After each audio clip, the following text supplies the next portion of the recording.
Tenemos el gusto de tener en línea a María Florencia Filadoro, politóloga, directora de la consultora Reyes Filadoro. María Florencia, qué placer. Gustavo Tubio, Raúl Vázquez, te saludan. Matías Urta, buen día, ¿cómo andás? ¿Qué tal? ¿Cómo están? Muy bien, muy bien, muy bien, muy bien. Aquí expectantes, ¿no? Ya en la recta final de lo que vamos a vivir el próximo domingo. Yo quiero tu mirada, primero más sociológica vinculada a la política, que la letra dura del análisis político en sí, ¿no? ¿Cómo ves a la sociedad de cara a lo que vamos a vivir? Yo noto cierto desánimo, se lo decía recién a Raúl y a Matías, Ujú. noto que la gente va a ir a votar en muchos casos, pero sin estar convencida, y me planto y me baso en trabajos que se han hecho con relación a la imagen de los candidatos, y es altísimo el nivel de imagen negativa de los dos. ¿Cómo ves vos el panorama? Sí, me parece muy acertado lo que estás comentando de las imágenes negativas. Eso se ve muchísimo en los estudios que realizamos de la opinión pública. Es impresionante ver eso, ¿no? Como hoy, por ejemplo, hay dos candidatos que están ahí en un balotaje a punto, alguno de los dos, de ser electos presidentes y bueno, tienen más imagen negativa que positiva. Pero lo mismo pasa con el resto de la dirigencia política, ¿no? Y habla un poco, yendo a tu pregunta, del cuestionamiento fuerte que está habiendo en la sociedad, y creo que en esta elección particularmente, si bien todas las elecciones siempre se trata de cambiar y de mejorar la situación, creo que puntualmente la pregunta o el pedido de esta elección definitivamente es un cambio, pero realmente mucho más profundo y no simplemente un cambio superficial. Es lo que hoy creo que a gritos está pidiendo el electorado argentino. Y también lo venimos viendo, todo está vinculado con todo, en el sentido que también es interesante cómo de repente llegan dos figuras que no vienen, si bien Sergio Massa, bueno, viene del peronismo barra kirchnerismo, no es no es de la esencia más dura del kirchnerismo, no es alguien que viene un poco, a último momento, digamos, se sumó al espacio de Unión por la Patria allá por el 2019. En el caso de Javier Milei, lejos está de ser alguien, si hubiésemos pensado hace 3 años, de ser un dirigente que hubiésemos pensado que estaba en el centro de la palestra de la oposición, ¿no? Entonces, Ujú. no aparecen estos personajes que quizás hablan un poco del cambio y de la transición que estamos viviendo en Argentina desde las coaliciones partidarias, ¿no? Ujú. María Florencia, ¿cómo te va? Raúl Vázquez te saluda, es un placer. Vos sabés que me gustaría consultarte en este contexto bueno, que empezamos a analizar con candidatos que tienen un nivel de aceptación bastante bajo, candidatos que no representan del todo a un ala del país que supuestamente es más progresista, candidatos que han surgido de una interna compleja, candidatos al mismo tiempo que representan a un gobierno que, bueno, no tiene los mejores números que se pueden esperar para las elecciones y demás cuestiones. ¿Cómo estás evaluando la posibilidad, si es que tenés algunos números o algunas observaciones respecto de la asistencia a votar o inclusive hasta del voto en blanco? Bueno, me da la sensación que también un poco lo comentaban antes, ¿no? La gente está un poco cansada Mm. ya de ir a votar.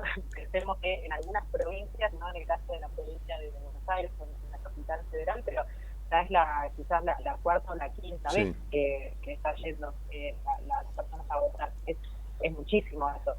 Entonces, en ese sentido, me parece que hay una desmotivación, por un lado, en relación a esto que estaba diciendo recién, después también en relación a, eh, como estábamos comentando antes, la verdad es que ninguno de los dos, de los dos candidatos, terminan de liderar, si se quiere, o de gustar al 100% la población, y de hecho la elección de uno es por la no elección del otro y Ujú. viceversa.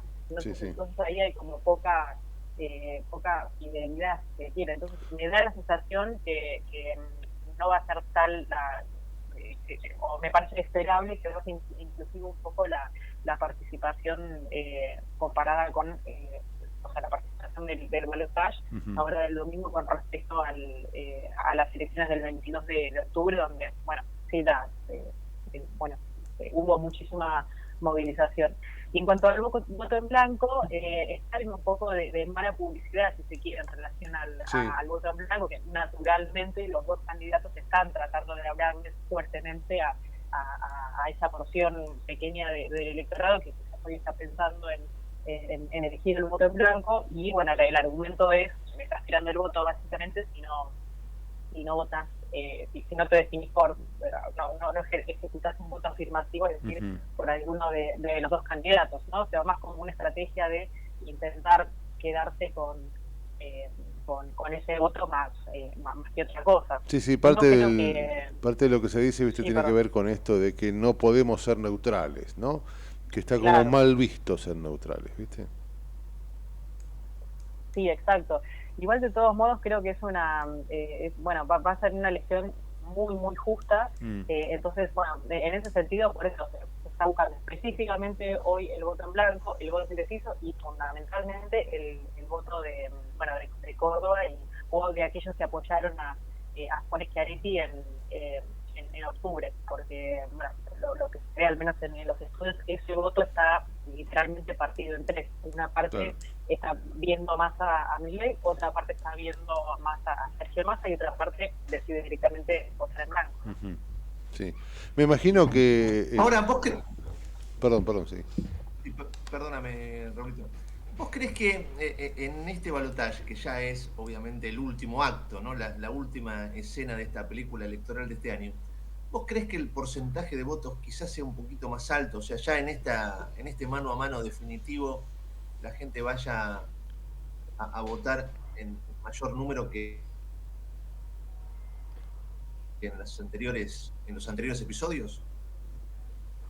No, por eso, como comentaba, no me extrañaría que la participación de balotaje ahora del domingo sea o igual o inferior a lo que vimos en el 22 de octubre, por esas cuestiones que comentaba. Me parece que hoy la gente muchos se sienten que están atrapados entre dos candidatos que no quisieran elegir. Entonces, no, yo eso te lo entendía. Yo me planteaba, digo, eso te lo entendí perfecto. Yo lo que me planteaba es, como es la última escena, ¿no? Es un Boca River, mucha gente va, a ver, yo lo que noto en la calle, no quiero que gane, no me gusta ninguno de los dos, pero menos me gusta este. Entonces ya, como en esta última pelea, ¿no? En este último mano a mano, ante el desánimo y la bronca que yo noto en la calle, digo, quizás eso motive, bueno, voy a votar no por amor a nadie, sino por bronca hacia el otro, entonces, o por mucho miedo hacia el otro, entonces voy y voto.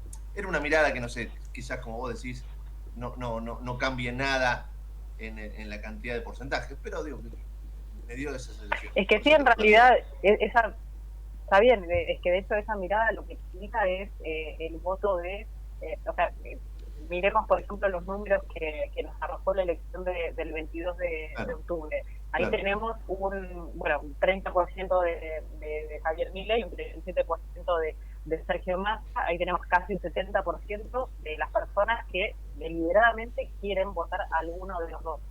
Pero hay otro 30% restante que sí se explica con esta lógica que estás comentando, que creo que también es la misma lógica de decir, bueno, como no quiero que gane el otro, hago el esfuerzo, y un esfuerzo enorme, estoy haciendo, porque claramente si no lo hubiese elegido a ese candidato en octubre y no lo hice, ¿no? Bueno, y pensando en el país, etcétera, en el futuro, bueno, y también un poco en función de los mensajes, cómo le fue llegando el mensaje de cada campaña a ese votante, bueno, decide votar por una opción u otra. Pero sí, definitivamente acá estamos hablando de dos candidatos, como comentábamos antes, que tienen una base del 30-35% de personas que efectivamente quieren votar por ellos y no están, y van por un voto afirmativo, ¿no? Y no un voto blanco, por ejemplo. Florencia, tu experiencia, ¿qué te dice? Porque, a ver, yo tengo dudas respecto de lo que sucede en los últimos tiempos y cuánto dura ese último tiempo. A ver, para que me entiendas. ¿Es Ajá. posible que lo que ha sucedido en el balotaje influya este domingo? ¿Es posible que lo que ha sucedido, no sé, al principio de la campaña con, no sé, la conferencia de prensa donde Patricia y su vicepresidente o su candidato a vicepresidente definieron irse para el lado de Milei? ¿Es posible, digamos, mi duda es, ¿cuánto tiempo dura lo que pasa hoy en cuanto a la decisión que vamos a tomar recién el domingo? Digo, me explico porque a veces aquí en la Argentina una semana son 2 siglos, ¿no? Digo, Sí. ¿cómo se evalúa eso? A partir de tu experiencia, tampoco te estoy pidiendo números ni mucho menos, pero ¿cómo crees que se plantea esta situación donde, por ejemplo, han sucedido cosas en el balotaje que se han hablado durante la semana? ¿Eso influye en la gente o la gente lo olvida? Cuando decís balotaje, bueno, te referís a la Perdón, elección debate, no del debate, 22 debate. de octubre. O el Perdón, lo debate. que sucedió en Ok. el debate, perdón, ¿influye a la hora de votar una semana después o no? ¿O se quedan con la última imagen? ¿O qué crees vos que sucede? Es que por eso es tan importante siempre las campañas, la última semana, en especial los días previos Mm, a la elección. Porque si bien la ley electoral lo que dice es que bueno, tiene que haber veda y un poco el espíritu de esta ley es que las personas puedan elegir, entre comillas, libremente a su candidato o a su opción. Eh, Sucede que en realidad en las redes sociales lejos estamos de cumplir con todo sí, esto, porque sí, tal vemos cual. constantemente bombardeos y demás, inclusive las mismas campañas siguen haciendo pauta publicitaria, o sea, pagando espacio en redes sociales para aparecer con distintos mensajes. Así que en ese sentido, bueno, es lo que estamos viviendo ahora y estamos viviendo en estos últimos días, ¿no? Ujú. Cerca de la elección. Y eso es clave. Yo creo que el debate no les dejó demasiado material a ninguno de los dos candidatos como sí pasó, por ejemplo, en el debate para las elecciones generales, Sí, como para hacer sí, se girarse hicieron de recortes la en su jerga momento, o, claro. claro, hacer recortes y mostrarlos en redes sociales. Eso, me parece que en este debate no hubo mucho material generado por parte de los candidatos por distintos motivos para aprovechar eso. Pero bueno, si las campañas están buscando, no sé, por ejemplo, vemos la campaña de Sergio Massa está intentando generar iniciativas en esta última semana que es crucial. Eh, bueno, por ejemplo, con los anuncios de quiénes van a ser, hay mucha especulación de cómo se va a conformar este gobierno de unidad nacional. Entonces, Mm, bueno, empiezan a nombrar, sin nombrar a personas, bueno, para determinados cargos importantísimos como Ministerio Claro. de Economía, ujú, etcétera, etcétera. Digo, esas son como las estrategias que están buscando, no tanto alimentadas como vemos en relación Ujú. al debate, ¿no? A lo que nos dejó el debate, que creo que terminó hablando eh, más a la propia base de cada uno de sí, ellos. sí, sí. Quizás Milei apostó en el sentido de, bueno, como no mostrarse alguien bueno, que se exacerba y se enerva y se enoja cada vez que le plantean un punto de vista diferente de él. O sea, logró autocontenerse muchísimo y en ese sentido quizás apuntaba a llegar más a esos indecisos o al votante en blanco Claro. que comentábamos antes, pero bueno, me da la sensación que no hubo mucho ahí para sacar del debate, que los dos jugaron de una manera bastante conservadora, sin intentar Ah. arriesgar demasiado. María Florencia, con relación al otro tema del que habla buena parte de la sociedad, que tiene que ver con la posibilidad de fraude. En tu Sí. análisis, en tu expertise, en tu mirada con relación a lo que pueda pasar, teniendo en cuenta, como dicen muchas consultoras, que quizás este balotaje termine voto a voto, palo a palo, ¿vos creés que existe realmente la posibilidad de fraude a tal punto que puede llegar a cambiar la voluntad del voto de los argentinos? No, la verdad es que no le doy lugar a ese argumento y me parece que por varios motivos, me parece que viene funcionando bastante bien el sistema, afortunadamente, ¿no? El sistema de recuento de votos en el país. Bueno, aprovecho a citar, por ejemplo, a Facundo Cruz, que es un especialista bueno, en temas electorales y CEMES había sacado un muy buen informe en el medio en el que él está, que es sindical, en relación a un análisis que hizo efectivamente de cómo se hace el recuento y todo el proceso, ¿no?, que se va realizando para efectuar el recuento de votos, y no ve ningún tipo de fallas, si quieren. Y después también siempre hay que tener cuidado, porque mediáticamente, en las redes sociales, empezaron a aparecer muchas de estos telegramas con algunas localidades donde había voto cero para algunos de los candidatos. Bueno, Sí. realmente los que los denunciaban eran quienes estaban a favor de Javier Milei. ¿Qué pasa? Cuando nos ponemos a ver cuáles son esos lugares, muchos de esos lugares son literalmente pueblos o parajes que tienen quizás 500 habitantes o 1000 habitantes, y realmente puede suceder que se den en esas mesas 0 votos, porque de hecho cada una de las mesas tiene cerca de 350 votantes. Y estamos hablando insisto mucho, por eso quizás desde la mirada de Capital Federal o de AMBA, donde la realidad geográfica y poblacional es distinta, estamos hablando de parajes donde quizás el lugar de la votación está, sea 10 kilómetros o 15 o 20 kilómetros, inclusive y son calles literalmente separadas, ¿no? Entonces, digo, ese tipo de cuestiones puede pasar, y de hecho en el análisis que comentaba antes de Facundo Cruz, él hace un recuento también, bueno, de qué pasa con el resto de los candidatos, y también ocurrieron este tipo experimentaron este tipo de telegramas con algunas mesas donde tenían 0 candidatos, y sí, a los otros les pasó lo mismo y en la misma proporción.